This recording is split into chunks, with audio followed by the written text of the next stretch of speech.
In this video, we will study about the search of the genetic material. Means जब ये discussion start हुआ कि what would be the best genetic material in a cell, तो बहुत सारे experiments हुए, series of experiments किए गए और फिर उनमें से एक एक्सपेरिमेंट जो कि ग्रिफिथ ने किया था, फ्रेडरिक ग्रिफिथ ने, वो एक्सपेरिमेंट सामने आया और उसने कुछ अपने कंक्लूजन्स दिए related to the search for the genetic material कि कौन सा genetic material best genetic material है जो किसी भी सेल के अंदर प्रेजेंट होता है। तो आज हम उसी एक्सपेरिमेंट के बारे में स्टडी करेंगे। तो जो फर्स्ट एक्सपेरिमेंट स्टार्ट किया for the search for the genetic material was done by Frederick Griffith. तो फर्स्ट हम टॉपिक का नाम लिख लेते हैं, search for the genetic material. Means कौन सा genetic material the best genetic material होगा, क्योंकि जब स्टार्टिंग हुई इस बात को लेकर तो तीन चीजें सामने थी, आरएनए, डीएनए और प्रोटीन। और जब हम इस टॉपिक को कंप्लीट करेंगे तो हम ये पाएंगे कि डीएनए जेनेटिक मटेरियल है, बेस्ट जेनेटिक मटेरियल है, जो जनरली सभी ऑर्गेनिज्म में एक्सेप्ट फ्यू वायरसेस सभी में प्रेजेंट होता है। लेकिन फिर भी उस कंक्लूजन से पहले तक ये माना जाता था कि प्रोटीन एक जेनेटिक मटेरियल है। तो इसी चीज को हम डिस्कस करेंगे कि डीएनए जेनेटिक मटेरियल है तो उसके लिए किस तरीके से सीरीज ऑफ एक्सपेरिमेंट किए गए। तो इसमें फर्स्ट एक्सपेरिमेंट आता है Griffiths experiment. Griffith's experiment, and this Griffith's experiment conducted by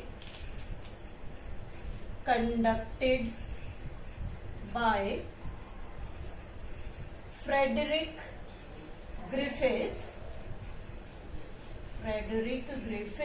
in 1928 1928 में सबसे पहले ग्रिफिथ ने एक्सपेरिमेंट किया for the search of genetic material. तो इस एक्सपेरिमेंट की शुरुआत करने से पहले हम ये देख लेते हैं कि कौन कौन सी चीजों का यूज जो है वो ग्रिफिथ ने किया था, what type of the product he used, और किस पर उसकी जो रिसर्च थी वो बेस्ड थी। तो उसने क्या यूज किया, ही और you can say took bacteria, and this bacteria named we can say Streptococcus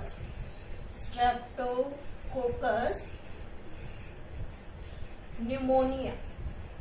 Streptococcus pneumonia नाम का बैक्टीरिया उसने लिया और उसका जो एक्सपेरिमेंट था, एक्सपेरिमेंट परफॉर्म्ड ऑन माइस, और माइस के साथ उसने अपना एक्सपेरिमेंट किया।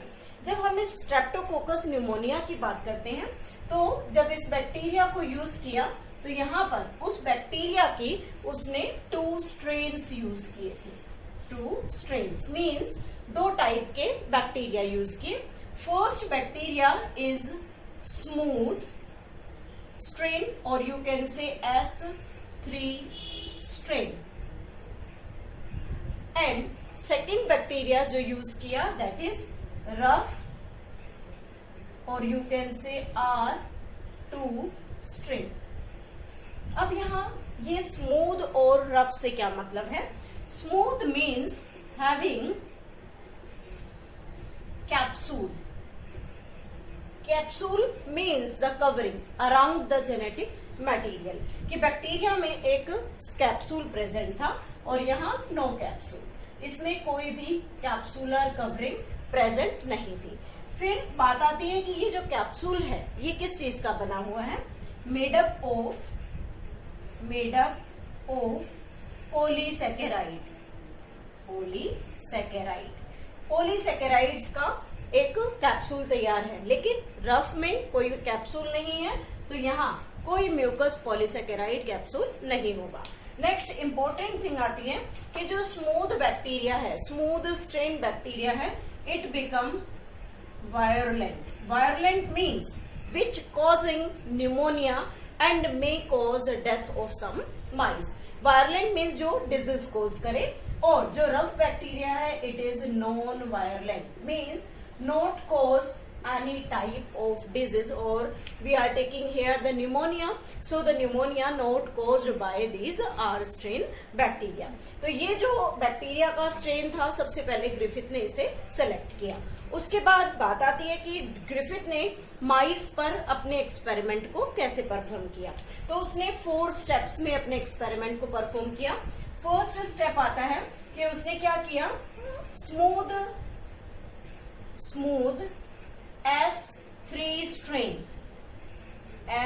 स्ट्रेन नाम का जो बैक्टीरिया था उस बैक्टीरिया को उसने इंजेक्ट कर दिया, इंजेक्टेड इन माइस में उसने उस बैक्टीरिया को इंजेक्ट कर दिया। तो जैसे हमने बात की कि जो स्मूथ बैक्टीरिया है इट इज वायरलेंट, और वायरलेंट है it means it cause the disease. तो रिजल्ट क्या निकला कि स्मूथ S3 स्ट्रेन माइस में इंजेक्ट करने से माइस गॉट न्यूमोनिया, माइस को न्यूमोनिया हो गया एंड डाइड, और जो माइस थी वो मर गई। क्लियर। तो ये जो फर्स्ट सीरीज था उसमें स्मूथ स्ट्रेन बैक्टीरिया के साथ उसने माइस में इंजेक्ट किया, माइस को न्यूमोनिया हुआ और न्यूमोनिया की वजह से वो मर गई। क्यों? क्योंकि S3 स्ट्रेन जो है वो यहाँ क्या शो कर रही है, इट इज वायरलेंट। सेकेंड उसने क्या किया देखिए, अब उसने रफ R2 स्ट्रेन का बैक्टीरिया लिया और उसे माइस में इंजेक्ट कर दिया, इंजेक्टेड इन माइस में उसने इंजेक्ट कर दिया। लेकिन जो रफ स्ट्रेन का बैक्टीरिया है वो नॉन वायरलेंट है, तो माइस नॉट गोट न्यूमोनिया, माइस को न्यूमोनिया नहीं हुआ और रिजल्ट क्या निकला, माइस जो है वो जिंदा रही। थर्ड सीरीज में उसने देखिए क्या किया, थर्ड सीरीज में heat killed S3 strain means अब ग्रिफिथ ने अपने एक्सपेरिमेंट में एक चेंज किया कि उसने जो S3 स्ट्रेन था उस बैक्टीरिया को हीट किल कर दिया। Heat kill in the sense कि उसने उस बैक्टीरिया को किल कर दिया। रिजल्ट क्या रहेगा कि जब उसने उस बैक्टीरिया को किल किया तो किल करने के बाद उसने उसे किसमें इंजेक्ट कर दिया, माइस के अंदर। अगेन इंजेक्टेड इन माइस में उसने उसे इंजेक्ट कर दिया। अब माइस नॉट गॉट न्यूमोनिया। अब इस केस में माइस को किसी भी टाइप का कोई न्यूमोनिया नहीं हुआ। क्यों नहीं हुआ? क्योंकि यहाँ जो स्ट्रेन यूज किया गया है S strain, that is heat killed strain, इसलिए माइस को कोई इफेक्ट नहीं पड़ा और रिजल्ट क्या निकला, माइस जो है वो लाइव कंडीशन में रही। अब उसने एक नया चेंज किया और उस नए चेंज में देखिए क्या किया गया, heat killed S3 strain means heat killed S strain के साथ उसने क्या कर दिया, R2 स्ट्रेन को मिक्स किया। अगर हम अलोन देखें तो हीट किल्ड S स्ट्रेन को इंजेक्ट करने से भी माइस लाइव रहती है और अगर R स्ट्रेन को इंजेक्ट करते हैं तो भी माइस लाइव रहती है। बट एक नया चेंज यहाँ नजर आया जब दोनों को एक साथ यहाँ यूज किया गया। देन इंजेक्टेड इनटू माइस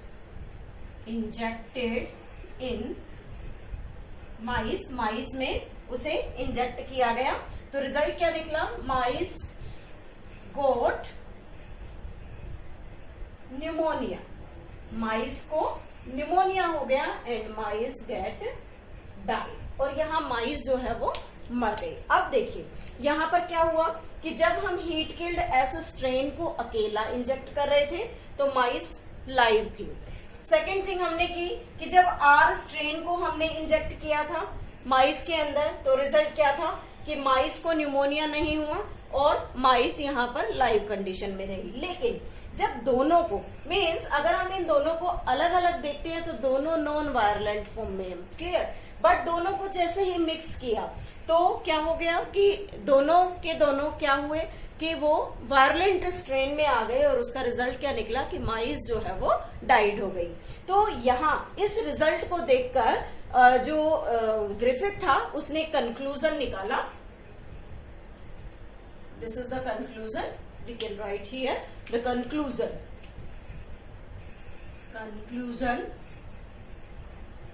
और ग्रिफिथ का जो कंक्लूजन था वो क्या कह रहा था कि कुछ ना कुछ ऐसा ट्रांसफॉर्मिंग सब्सटेंस इस हीट किल्ड एस में है जो क्या करता है, आर स्ट्रेन बैक्टीरिया को वायलेंट बना देता है। Means he concluded that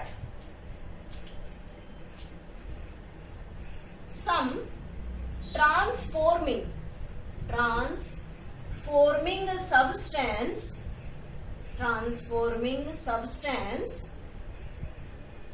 substance will transform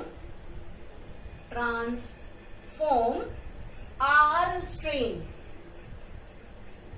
into S strain, कि R strain ने R strain को S strain में बदल दिया। और वो सब्सटेंस कहां से निकल आए कि ये R strain ने क्या किया, R strain ने अपनी कैप्सूल तैयार कर ली, कैप्सूल अराउंड जेनेटिक मटेरियल के चारों तरफ एक कैप्सूल तैयार कर लिया। और उस कैप्सूल के तैयार होने से ये जो आर स्ट्रेन थी ये कैसी हो गई, वायलेंट होने पर इसने क्या किया, न्यूमोनिया कोज किया और उस न्यूमोनिया से माइस की जो डेथ हो गई। ठीक है, तो ये उसने कंक्लूजन निकाला। लेकिन ग्रिफिथ ने यहां तक ये नहीं बताया कि whether the genetic material may be protein, may be we can say RNA और डीएनए, इस चीज की कोई भी कंक्लूजन ग्रिफिथ ने नहीं दिया। लेकिन उसने अपनी बात को एक चीज कहकर खत्म कर दिया कि आर स्ट्रेन में कुछ ऐसा ट्रांसफॉर्मिंग सब्सटेंस है जो क्या कर रहा है, आर स्ट्रेन को, सॉरी एस स्ट्रेन में कुछ ट्रांसफॉर्मिंग सब्सटेंस है जो आर स्ट्रेन को एस स्ट्रेन में कन्वर्ट कर देता है bye formation of the capsule around the genetic material. इतना कंक्लूजन देने के बाद ग्रिफिथ ने अपना एक्सपेरिमेंट क्लोज किया। इसके काफी लंबे समय के बाद कुछ नए साइंटिस्ट आए और नए साइंटिस्ट ने फर्दर एक सीरीज ऑफ एक्सपेरिमेंट किया और ये पाया कि whether the genetic material would be the protein और द डीएनए, क्योंकि डीएनए से पहले ये माना जाता था कि जेनेटिक मटेरियल क्या है, प्रोटीन। लेकिन जब उनका एक्सपेरिमेंट कंप्लीट हुआ, फर्दर जो साइंटिस्ट अभी हम पढ़ेंगे, उन साइंटिस्ट ने ये प्रूव किया कि the genetic material is the DNA. अब आगे देखते हैं कि वो जेनेटिक मटेरियल डीएनए को किस तरीके से प्रूव करते हैं। अभी जो हमने लास्ट में जो टॉपिक क्लियर किया है, मतलब जो अभी हम कंटिन्यू पढ़ रहे थे ग्रिफिथ का एक्सपेरिमेंट, तो वहां एक चीज निकलकर सामने आई कि ग्रिफिथ ने अपने एक्सपेरिमेंट को कंक्लूजन के साथ साथ एक नाम भी दे दिया और वो नाम क्या था, ट्रांसफॉर्मिंग प्रिंसिपल। मीन्स लास्ट में उसने कहा था कि एस स्ट्रेन का कुछ सब्सटेंस, कोई ऐसा सब्सटेंस है जिसने क्या किया, आर स्ट्रेन के सब्सटेंस को ट्रांसफॉर्म कर दिया और एक जेनेटिक मटेरियल की रिसर्च सामने निकल कर आती है। लेकिन वो प्रूव नहीं कर पाया कि जेनेटिक मटेरियल क्या है। तो इसके बाद आगे कुछ नए साइंटिस्ट आए जिन्होंने ये प्रूव किया कि जेनेटिक मटेरियल क्या होगा। तो वो साइंटिस्ट कौन कौन से हैं, सबसे पहले उसके टॉपिक से रिलेटेड नाम लिख लेते हैं। Biochemical characterization of transforming principle. ये कंप्लीट एक ही टॉपिक है कि किसने प्रूव किया और किसने कंक्लूजन दिया था। तो यहाँ जब हम ट्रांसफॉर्मिंग प्रिंसिपल का बायोकेमिकल कैरेक्टराइजेशन करते हैं तो उसमें 3 नए साइंटिस्ट आते हैं। First scientist Oswald Avery, second one is Oswald Avery, MacLeod, and third is McCarty. 3 scientist थे, Oswald Avery, MacLeod and McCarty. तो इन तीनों साइंटिस्ट ने 1933 से 44 तक अपने एक्सपेरिमेंट्स किए और फिर रिजल्ट निकाला जेनेटिक मटेरियल के लिए। तो इन्होंने सबसे पहले क्या किया, देखिए, इन्होंने स्मूथ हीट किल्ड बैक्टीरिया, जो स्मूथ हीट किल्ड बैक्टीरिया था उसका जो मटेरियल था, मीन्स वो पूरा मटेरियल इन्होंने वहां से एक्सक्लूड कर लिया। स्मूथ हीट किल्ड बैक्टीरिया से जो भी उसका मटेरियल है, साइटोप्लाज्म जो है, उसको इन्होंने सेपरेट कर लिया। अब उस मटेरियल में इन्होंने मेनली 3 चीजों को यहां सेपरेट किया। 3 चीजें क्या क्या थी, प्रोटीन, डीएनए और आरएनए। इन 3 चीजों का उन्होंने सेपरेशन किया। किससे? स्मूथ, जो हीट किल्ड बैक्टीरिया था, क्योंकि इसी ने कुछ ना कुछ ट्रांसफॉर्म किया था जो बैक्टीरिया को वायलेंट बना रहा था। तो यहाँ पे इसने 3 चीजों का सेपरेशन कर लिया, तीनों साइंटिस्ट ने मिलकर, और फिर अपने एक्सपेरिमेंट स्टार्ट किए। तो एक्सपेरिमेंट के लिए उन्होंने क्या किया, सेपरेट टेस्ट ट्यूब्स तैयार की। इस टेस्ट ट्यूब में उन्होंने क्या डाला, culture medium plus heat killed S strain bacteria का प्रोटीन डाला। क्लियर? अब जो कल्चर मीडियम और heat killed S strain bacteria का प्रोटीन जो आइसोलेट किया गया था, उसके साथ इन्होंने देखिए क्या किया, यहाँ पर ये एस स्ट्रेन का बैक्टीरिया कल्चर मीडियम है, और उस कल्चर मीडियम में इन्होंने कुछ रफ स्ट्रेन के बैक्टीरियाज को यहाँ प्लेस कर दिया। क्लियर? और इसके अंदर जो पूरा मटेरियल भरा हुआ है उसमें कल्चर है, और कल्चर के साथ हीट किल्ड बैक्टीरिया का प्रोटीन है। लेकिन कुछ समय तक इस टेस्ट ट्यूब को एज यूजुअल रखने के बाद भी कोई रिजल्ट नहीं आया। तो हम यहाँ लिख सकते हैं नो चेंज। नो चेंज से मतलब क्या है यहाँ पर, कि हमें इस कल्चर में सिर्फ आर स्ट्रेन बैक्टीरिया ही दिखाई दे रहा है, कोई भी एस स्ट्रेन बैक्टीरिया यहाँ ऑब्जर्व नहीं हुआ। सेकेंड सीरीज में क्या किया, सेकेंड सीरीज में नेक्स्ट टेस्ट ट्यूब प्रिपेयर की, अगेन कल्चर मीडियम लिया plus heat killed S strain bacteria जो था उसका यहाँ पर उन्होंने आरएनए निकाला। क्लियर? और फिर से उसके अंदर क्या कर दिया, उस कल्चर में और हीट किल्ड आरएनए मटेरियल जो स्मूथ बैक्टीरिया से निकाला था उसके अंदर रफ स्ट्रेन को प्लेस कर दिया। अगेन काफी समय तक इसे रखने के बाद क्या देखा कि इसमें भी कोई चेंज नहीं हुआ, और कोई चेंज ना होने का मतलब फर्दर यहाँ पर क्या है कि इसके अंदर कोई भी एस स्ट्रेन डेवलप नहीं हुआ।